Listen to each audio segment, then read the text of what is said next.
The chair was wrong.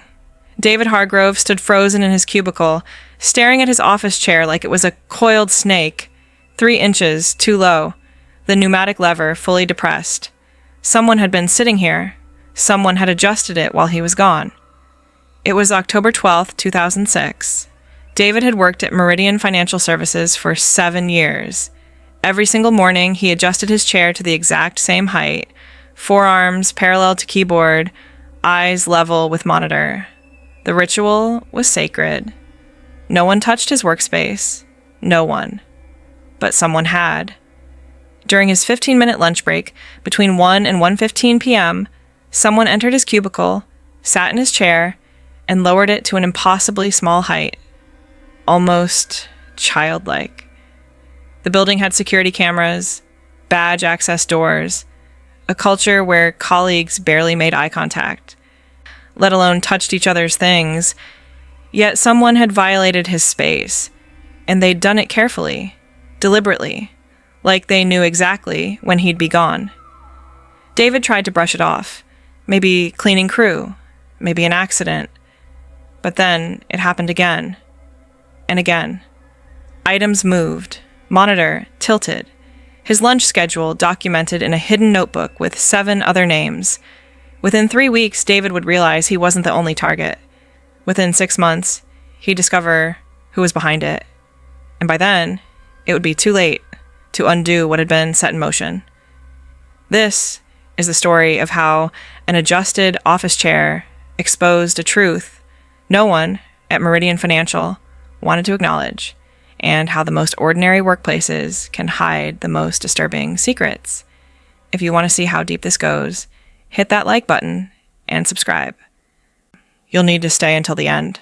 David Hargrove was 34 years old in October 2006, working as a senior analyst on the 14th floor of the Meridian Financial Services building.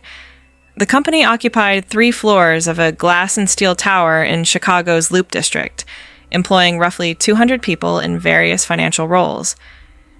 David had been with the firm since 1999, steadily climbing from junior analyst to a position of moderate responsibility. He wasn't ambitious in the traditional sense, but he was dependable, methodical, and keenly aware of patterns. His workspace reflected this personality. Everything had its place. Pens arranged by color, files stacked at precise right angles, a small cactus plant positioned exactly 4 inches from the edge of his desk. Colleagues joked that you could set your watch by David's routines, but he took no offense. Order made sense to him. Chaos didn't. The office itself was unremarkable. A maze of gray cubicles with chest-high walls, fluorescent lighting, and the perpetual hum of ventilation systems. Each floor was secured by badge access doors. Visitors had to sign in at the main lobby. Security cameras covered hallways and elevators, though not individual workspaces. The culture was professional to the point of coldness. People rarely socialized beyond work necessities. Most employees ate lunch at their desks, or in the break room on the same floor. David's typical lunch routine was a 15-minute walk to a sandwich shop 3 blocks away. He'd leave at 12:58 p.m., return by 1:15 p.m., and resume work until 6 p.m. On October 12th, he followed this routine exactly. The weather was mild for mid-October, the kind of crisp autumn day that made Chicago briefly tolerable. He bought his usual turkey and Swiss on wheat, ate half while walking back, and entered the building at 1:13 p.m. according to the badge access log. When he reached his cubicle, he immediately noticed the chair. It wasn't just lower. It was at the absolute minimum height, the seat almost flush with the 5-star base. David always kept it adjusted so that when seated, his eyes were level with the top of his monitor. This position was completely wrong. Someone would have had to sit down and repeatedly press the lever to lower it this far. It wasn't something that could happen accidentally. David stood there for perhaps 30 seconds, processing. His first thought was a cleaning crew, but they came at night, and they'd never touched his chair before.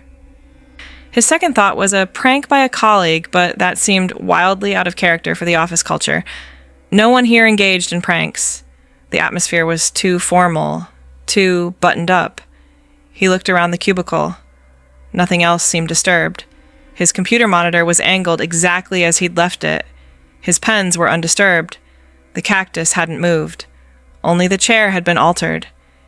He reached down and pulled the lever, raising the seat back to its proper height. The pneumatic cylinder hissed softly. He sat down, adjusted his position, and tried to return to work. But something gnawed at him. The specificity of the intrusion bothered him. Lowering a chair all the way required deliberate action. Whoever did this had sat in his space, in his chair, and adjusted it for their own comfort or purpose. The thought made his skin crawl slightly. He minimized his work screen and opened his email, typing a message to building security. Could you check the 14th floor camera footage from 12:58 to 1:15 today? I think someone may have been at my desk while I was at lunch. He hit send and tried to focus on the spreadsheet in front of him, but his eyes kept drifting to the chair controls, to the empty space of his cubicle, to the thought that someone had been here. Someone had invaded his carefully ordered world, and he had no idea who or why. The response from building security came the next morning.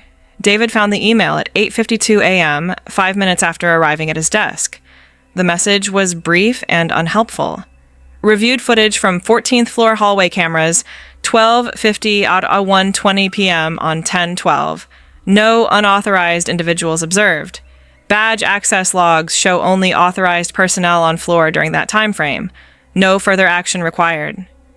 David read it twice, feeling frustration creep into his chest. The cameras didn't cover individual cubicles, only hallways and the main entrance to the floor. Anyone with badge access could have walked to his desk without being specifically identified on camera. The email essentially told him nothing except that whoever adjusted his chair was someone who worked at Meridian. He tried to let it go. Perhaps a colleague needed to borrow something from a nearby desk and accidentally bumped his chair. Perhaps the cleaning crew had come during an unusual daytime shift and failed to mention it. He made an effort to focus on his work, a complex analysis of third-quarter investment portfolios that required his full attention. But then, it happened again. On October 18th, 6 days after the first incident, David returned from lunch to find his chair lowered again. This time, it wasn't all the way down, but it was significantly lower than he'd left it, perhaps 4 or 5 clicks on the pneumatic adjustment. He stood perfectly still, his sandwich bag crinkling in his hand, staring at the chair as a wave of unease washed over him. This wasn't accidental. This was deliberate. Someone was doing this on purpose. He immediately checked the rest of his workspace. His pens were undisturbed. His files hadn't been moved. But when he looked more carefully at his computer monitor, he noticed something odd. The angle was slightly different, tilted down about 5 degrees more than his preference. It was subtle, something most people wouldn't notice, but David noticed. Someone had sat at his desk, adjusted the chair, and tilted the monitor to suit their own viewing angle. His hands trembled slightly as he logged into his computer. He checked his recent files. Nothing had been accessed during lunch. He checked his email. No messages had been opened or sent. Whatever this person was doing, they weren't interested in his work. They were interested in something else. David walked to the cubicle next to his, where a woman named Patricia worked. She was in her late 40s, quiet, and generally kept to herself. "Patricia," he said, keeping his voice level, "did you see anyone near my desk between 1 and 1:15 today?" She looked up from her computer, her expression blank. "No, I was in the break room until about 1:30. Why?" "Someone's been adjusting my chair while I'm at lunch." Patricia's eyebrows rose slightly. "That's strange. Maybe mention it to Harold?" Harold Brennan was the floor manager, a perpetually stressed man in his 50s who seemed to view every employee concern as a personal inconvenience. David nodded and returned to his cubicle. He didn't want to escalate this to Harold unless absolutely necessary. He pulled up his email again and sent another message to building security, more detailed this time. He explained the second incident, the adjusted monitor angle, and requested a closer review of who had badged onto the floor during his lunch break both times. The response came 3 hours later. Badge access records cannot identify specific individuals within open floor spaces. Recommend discussing workplace concerns with your floor manager. David closed the email and leaned back in his chair. His chair, adjusted to his preferred height. Whoever was doing this had access to the floor. They knew his schedule, and they were being careful enough not to leave obvious traces. He opened a new document on his computer and began keeping notes. Dates, times, specific changes he noticed. If this continued, he wanted a record. Some part of him already suspected it would. David started arriving back from lunch at unpredictable times. On October 20th, he returned 5 minutes early. On the 23rd, he returned 10 minutes late. He varied his route, sometimes taking the north stairwell instead of the elevator. He was trying to catch whoever was doing this, or at least disrupt their pattern. But the intrusions continued, now with disturbing regularity. October 25th. Chair lowered. A pen moved from the right side of his desk to the left. October 27th. Chair lowered. His desk calendar flipped forward one day. October 30th. Chair lowered. A post-it note he'd left on his monitor was repositioned 2 inches to the right. Each change was small, easily dismissible in isolation, but together they formed a pattern of deliberate interference. Someone was establishing a presence in his space, marking territory, demonstrating control. David felt increasingly violated, though he struggled to articulate why these minor alterations affected him so deeply. Perhaps it was the intimacy of it, someone sitting where he sat, touching his things, breathing his air. He mentioned it casually to 2 other colleagues. Neither seemed particularly concerned. Probably the cleaning crew, one suggested, or someone borrowed your stapler, said another. Their indifference frustrated him. Couldn't they see how strange this was? On November the 2nd, David decided to set a trap. Before leaving for lunch, he carefully placed a single strand of his own hair across the seat of his chair, positioned so it would be disturbed if anyone sat down. He also took a photograph of his desk with his phone, a Nokia with a basic camera, documenting the exact position of every object. When he returned at 1:14 p.m., the hair was gone, his chair was lowered, and according to his photograph, 3 items had been moved: his stapler, his tape dispenser, and a framed photo of Lake Michigan he kept near his monitor. The moves were minimal, perhaps an inch or 2, but undeniable. David felt his pulse quicken. This wasn't random. This was methodical. Someone was sending a message, though he couldn't decipher what it meant. He pulled out his notebook and added the new observations, his handwriting tight and controlled. That evening, he stayed late, waiting until the cleaning crew arrived at 7 p.m. He watched them work from a distance. They vacuumed, emptied trash bins, and wiped down surfaces. They never adjusted chairs. They never touched personal items on desks. David approached the supervisor, a tired-looking woman in her 50s named Rosa. "Do you or your crew ever adjust desk chairs during cleaning?" he asked. Rosa looked at him with weary patience. "No, sir. We're not supposed to touch personal workspaces like that. We just vacuum and empty trash." "Has anyone on your crew mentioned seeing anything unusual on the 14th floor?" She shook her head. "Not that I know of. Is something wrong?" David hesitated. "Just checking. Thank you." He returned to his cubicle and sat in the gathering darkness of the office. Most employees had left. The floor was quiet except for the hum of computers and ventilation. He stared at his chair, at his carefully arranged desk, and felt a creeping sense of dread he couldn't quite name. Then his phone rang. His desk phone, the landline that almost never rang because everyone used email. He picked it up. "Hello?" Silence. Not dead air, but the silence of someone listening. He could hear faint breathing, or perhaps it was just static. The line stayed open for 5 seconds, then disconnected with a soft click. David sat frozen, the receiver still pressed to his ear. His heart hammered in his chest. Slowly, he placed the phone back in its cradle and looked around the empty office. The fluorescent lights cast harsh shadows between cubicles.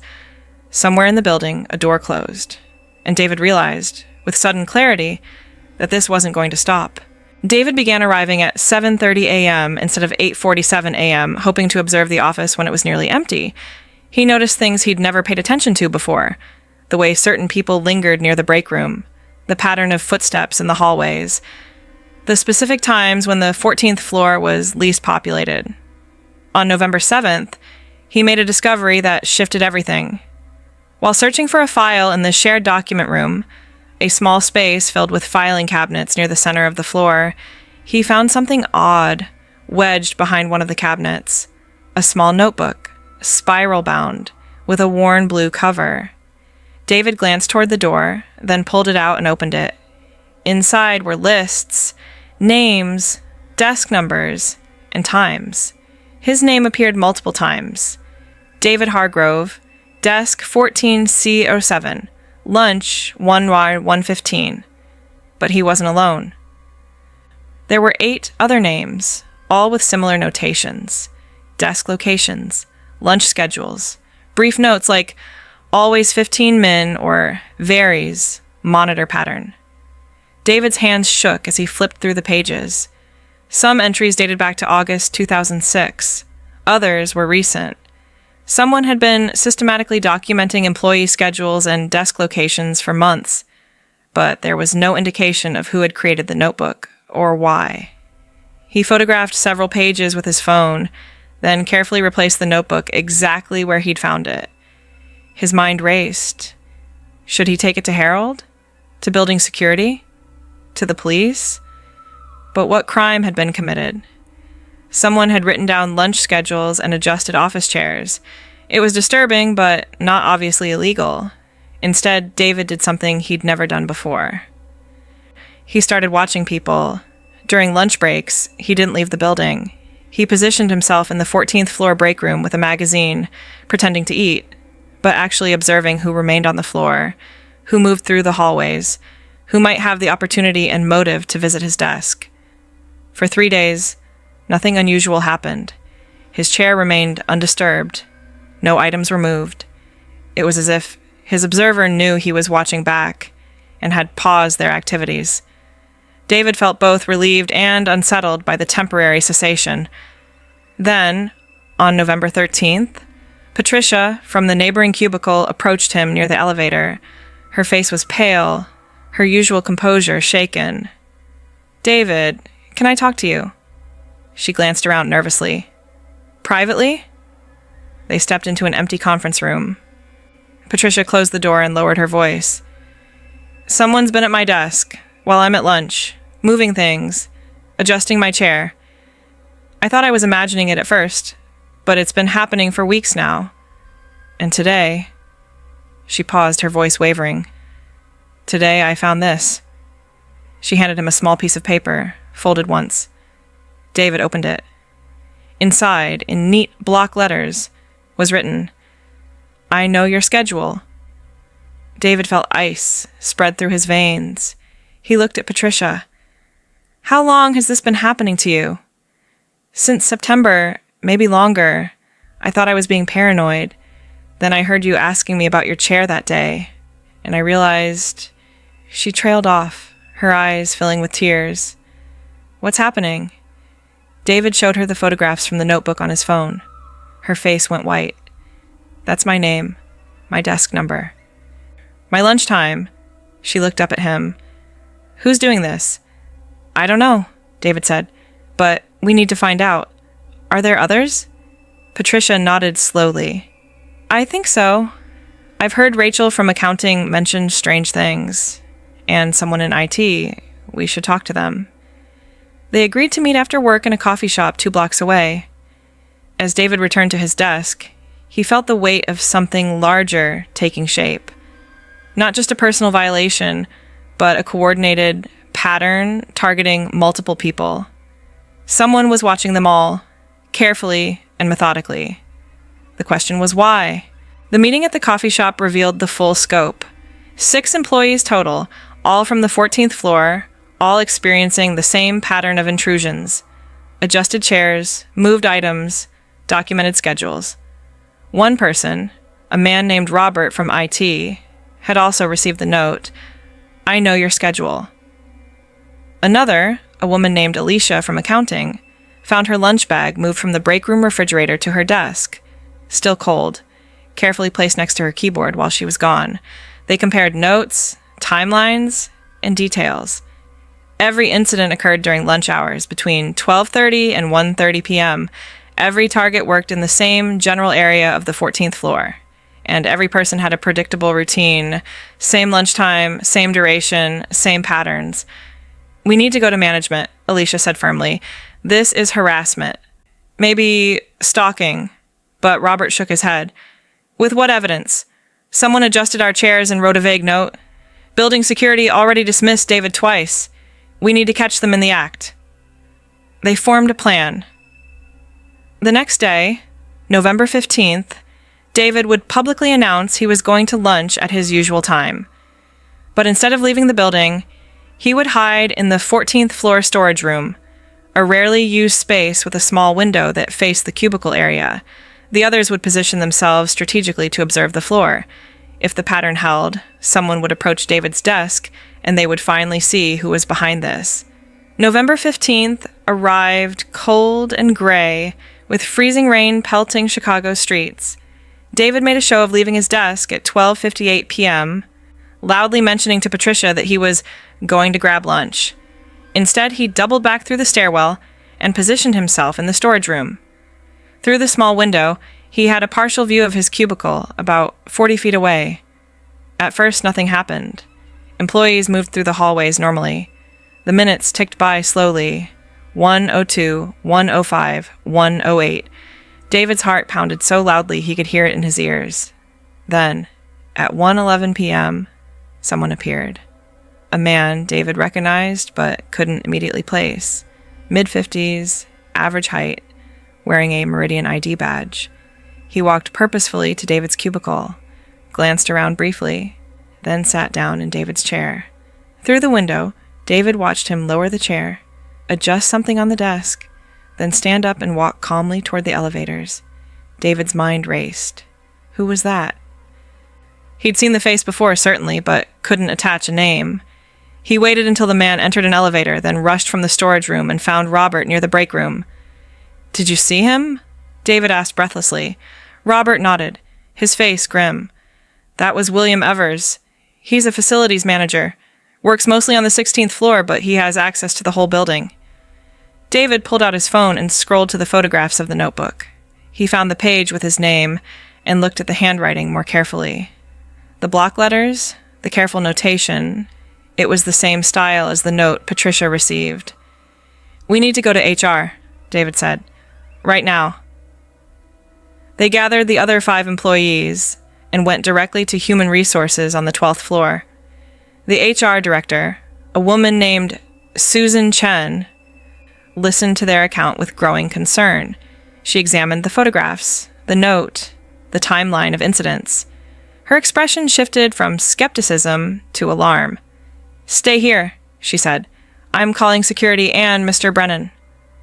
Within 30 minutes, building security had retrieved the original notebook from the filing room. William Evers was escorted from the building by 2 security officers, and David, Patricia, Robert, and the others sat in the conference room, giving formal statements about what had been happening for the past 3 months.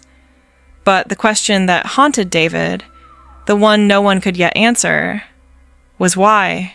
The truth emerged slowly over the following weeks, pieced together through investigations by building security, HR, and eventually Chicago police. William Evers had worked for Meridian's facilities management for 11 years. He was quiet, unremarkable, and by all accounts, competent at his job. No one had ever complained about him. No one had ever noticed anything unusual in his behavior. But beneath that unremarkable surface was something deeply broken. Police found 7 more notebooks in Evers's apartment, filled with observations about employees across multiple companies in the Loop District. Schedules, habits, lunch routines, even personal details gleaned from overheard conversations. He had been documenting people for years, creating elaborate files on their daily patterns. Evers never targeted anyone for theft or violence. He never stole data or damaged property. His intrusions were purely about control, sitting in people's chairs, touching their belongings, occupying their space while they were away. A psychiatrist hired by the defense described it as a form of parasocial surveillance, a way for someone with no real connections to feel intimately involved in others' lives. David learned that Evers had lost his wife and daughter in a car accident in 1998. After that, he'd become increasingly isolated, his social world shrinking to nothing but work. The chair adjustments, the moved items, the careful documentation, they were his way of creating phantom relationships with people who didn't know he existed. By sitting where they sat, touching what they touched, he felt connected to human life again, even if the connection was entirely one-sided and unwanted. Evers accepted a plea agreement. He was convicted of multiple counts of trespassing and harassment, receiving a suspended sentence with mandatory psychiatric treatment and a restraining order preventing him from working in any building with the targeted employees. Meridian Financial revised its security protocols, adding cameras in cubicle areas and requiring sign-in logs, even for internal facilities staff. David returned to his normal routine, but something had fundamentally changed. He no longer felt completely secure in his workspace.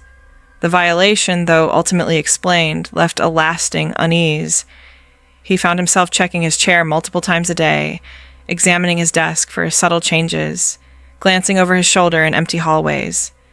Patricia transferred to a different floor. Robert left the company entirely. The others remained, but carried the same haunted awareness that the places we consider safe and predictable can be quietly invaded by someone we pass in the hallway, someone whose face we recognize but whose name we don't know. What disturbs David most, even years later, isn't the strangeness of Evers's behavior. It's how long it went on unnoticed. How many times had Evers sat in his chair before David first noticed the adjustment? How many months had he been watched, documented, and studied without having any idea? The incident exposed an uncomfortable truth. We move through our daily lives assuming privacy and safety in public spaces, but those assumptions are fragile. Someone can be watching, studying, and intruding in ways we never detect until the pattern becomes too obvious to ignore. David still works at Meridian Financial. He still adjusts his chair to the exact same height every morning, but now, when he returns from lunch, there's always a moment, just a split second, where he hesitates before sitting down, where his eyes scan the workspace for subtle changes, where some primal part of his brain checks for intrusion. Because he learned something in those strange months of 2006, the most unsettling violations aren't loud or dramatic. They're quiet, persistent, and intimate.